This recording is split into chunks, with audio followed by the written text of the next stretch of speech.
بسم الله الرحمن الرحيم. ازيكم عاملين ايه؟ وحشتوني، يا رب تكونوا بخير. كل سنه وانتم طيبين، ورمضان كريم عليكم ورمضان على الابواب. وانا طبعا النهارده طالعه مش هعمل اكل ولا الكلام ده، بس انا طالعه اوريكم حاجات كده بسيطه. يعني هي ما شاء الله حاجات قيمه بالنسبه لي وغاليه جدا على قلبي، علشان دي جايه لي من ست الحبايب ماما، ربنا يخليها لي يا رب. انا هوريكم بقى الحاجات دي جبتها لي. بصيت لقيتها كده بتتصل عليا وجابت لي شويه حاجات كده، يعني هم مهمين جدا عندي. بسم الله ما شاء الله، بسم الله الرحمن الرحيم. شايفين دي قطعه بطاطس وبصل شيبسي، كل حاجه ما شاء الله عليها. شايفين بسم الله ما شاء الله فيها كل حاجه.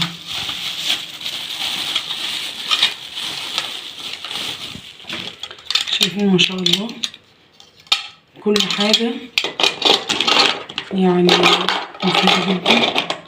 انا مبسوطة جدا بيها خالص.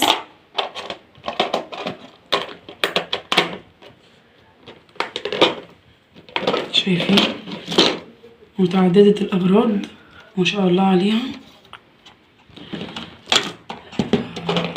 بس دعوة من القلب بقى كده بالله عليكم لماما، ربنا يشفيها ويخليها لي يا رب ويبارك لي في عمرها.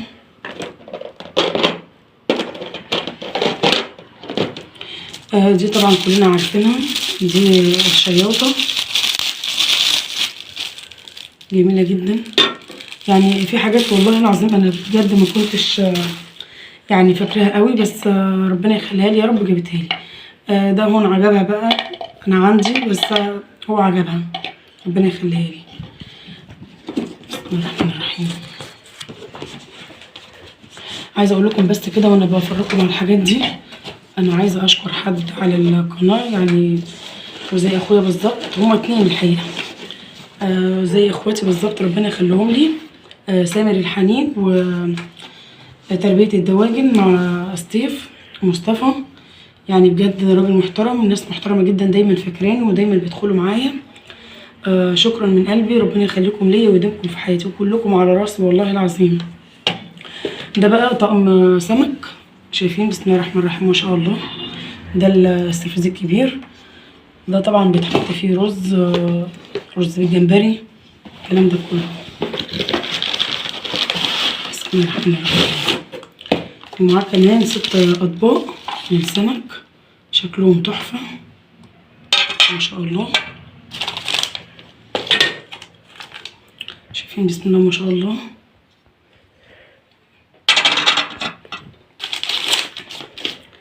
متنسوش اخواتي وحبايبي اعملوا لي لايك علشان الفيديو يترفع بجد. يعني ربنا يخليكي ليا يا ماما ويديمك في حياتي يا رب على الحاجات الجميله دي انت جايبها لي. اكتر حاجه بقى عجبتني يا جماعه بجد، اقسم بالله يعني كانت في بالي، يعني وماما جابتها لي، الطبق الدوار ده بتاع التورته. بسم الله الرحمن الرحيم. عجبني جدا جدا، شايفين ما شاء الله عليه، يعني بجد عجبني كل حاجات ربنا يخليها لي، عجبتني. بصيت لقيتها كده بترن عليا انزلي لي يا دعاء، بصيت لقيتها جايبه لي الحاجات دي. بجد انا مش عارفه اقول لك ايه يا ماما يا حبيبتي، ربنا يخليكي ليا وكل سنه وانت طيبه يا ماما. بمناسبه عيد الام المفروض انا اللي اجيب لها يا جماعه، لكن هي افتكرتني وهي اللي جابت لي الحاجات دي. بجد انا مش عارفه اقول لك ايه يا ماما، ربنا يخليكي ليا ويديمك في حياتي يا رب. واللهم صل وسلم وبارك على سيدنا محمد، وكل كل سنه وهي طيبه بمناسبه عيد الام.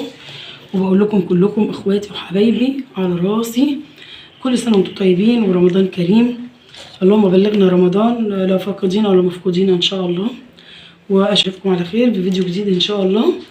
وما تنسوش تعملوا لايك والشير وسبسكرايب وتفعلوا الجرس على الكل علشان يوصلكم كل جديد ان شاء الله. مع السلامه.